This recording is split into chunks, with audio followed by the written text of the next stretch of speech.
this is Dr. Jeremy Payne and Dr. Jessica Payne with Evolution Integrative Medicine, and we just want to shout out real quick, just please remember to subscribe and like and to share this video today because it's a big, important video. So just remember down below, please take a moment and do those things for us because this is huge, right? For babies and children alike, the big topic of constipation. Holy moly. Holy moly. Holy crap. Yes. So let me share with you a little bit about why constipation is so rampant with children, infants, children's. One of them is the fact that yes, we may be feeding our kids crap, but more importantly, let's talk about the nervous system and how the nervous system relates to the digestive system. So the nervous system is considered the brain, the spinal cord, and the nerves that come from the spine, okay? And when the brain sends the messages down the spinal cord and out those nerves, those nerves go to every single cell, tissue, and organ in the entire body. Yeah, so when we look at this area here in the lower back, then what we have is these nerves actually go into the large intestine, the reproductive organs and those types of things. So when she talks about the nerves traveling from the spine, those nerves go to this area of the body.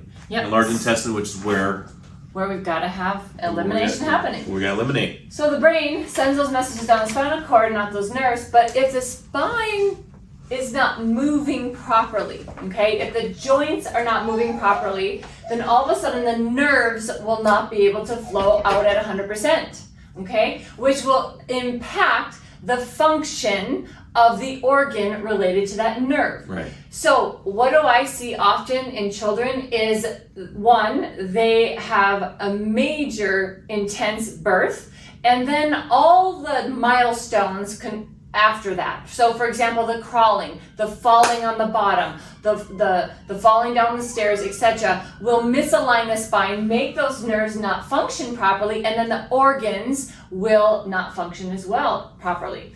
So we see this so often, and one of the things that I have noticed is just a couple adjustments. Oftentimes the mom is like, wow, they're pooping. Mm-hmm. All right. Now, there's other factors, of course, that we have to address. Mm-hmm. Maybe it's dietary, right. Maybe it's fascial tension, etc. But those are all the things that we assess in our office. So, I think for me, the biggest difference from, let's say, and I'm not saying anything against the other chiropractor, right?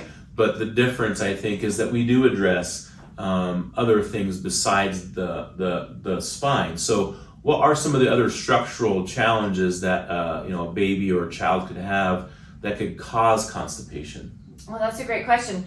So one of the biggest things is the fascia, okay? Mm-hmm. So most people don't know what fascia is, but if you imagine you're peeling the skin off chicken, okay? You're gonna throw it in the oven. There's a shiny or sheer covering over that mm-hmm. muscle. And we all have fascia over our muscle and over our organs. And when the fascia gets tight and taut, what happens is it's kind of like if you had a shoulder injury here and I grabbed your shirt like this, mm-hmm. this is the fascia covering the muscle, and where do you feel the strains happening in the shirt? And I feel the tension in my left shoulder, I feel the tension on the side. Yeah, so that fascia, the covering over our organs, it can get kinked, it can get twisted. It could be the hips, it could be the shoulder, it could be really anywhere. It could be cranial bones that are misaligned that we need to realign, mm-hmm. that is causing digestive dysfunction.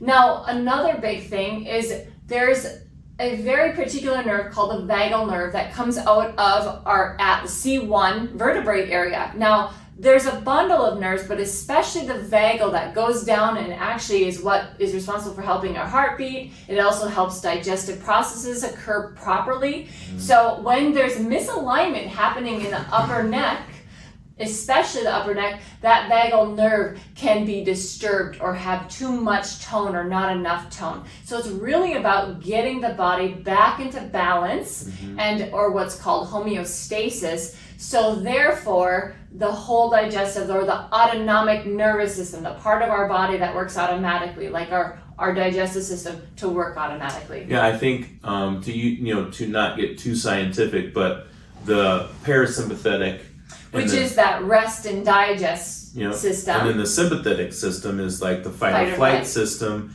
and the vagus nerve is responsible for that. So and if there is a challenge with that, if we want to stimulate the parasympathetic system, the adjustment does that.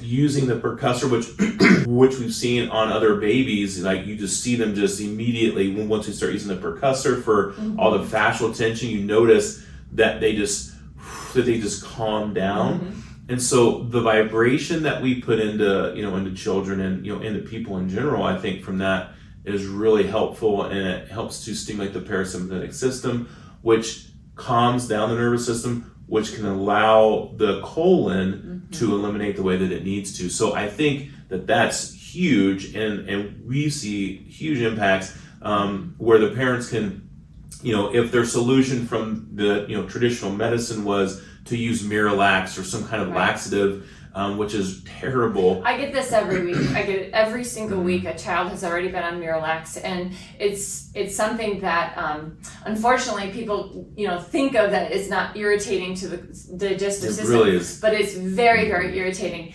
So one of the things that I like to say is we have to make sure that the body's in balance. It's in that rest and digest place to heal and also to eliminate. Now, something I want to share really quick with you is our daughter, when she was a little girl, she was having some severe seizures, and I noticed every time she was constipated, I could just tell that she was going to start to twitch. Now there were we had to do a lot. I stopped practicing at that time so we could heal her and take care of her. But there's so many components to constipation that when a baby or a child is constipated, and even an adult, when anybody's constipated and their bowels are not moving well, it really creates havoc in the body. Sure. And it causes a lot more toxicity because there's backup of toxins flowing to the liver, and the liver is having to process more. In fact, I see children with fevers, that will get fevers from being constipated. So there's a lot of components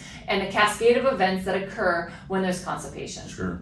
So I think that's a lot of information. Yeah. So we can always come back. I think what we need to do is do a second part to this. Really, is just because I think it's important that we address food and nutrition, and even the energetic aspects of the baby being in the womb and things like that, and the birth process. So I think we need to do a part 2 of this for constipation. So stay tuned for part 2 of constipation in children and babies, and even just even adults, I think, right? So there's a lot there. Yeah. So I want you to just remember to please like, subscribe, and share down below, so that we can make sure that we can get this information out to you. And please hit that notification bell so that whenever we do upload another video, you guys know that it's available. And again, we are Dr. Jessica and Jeremy Payne with Evolution Integrative Medicine, and we hope you have an amazing day. Thank you. Thank you. Bye-bye.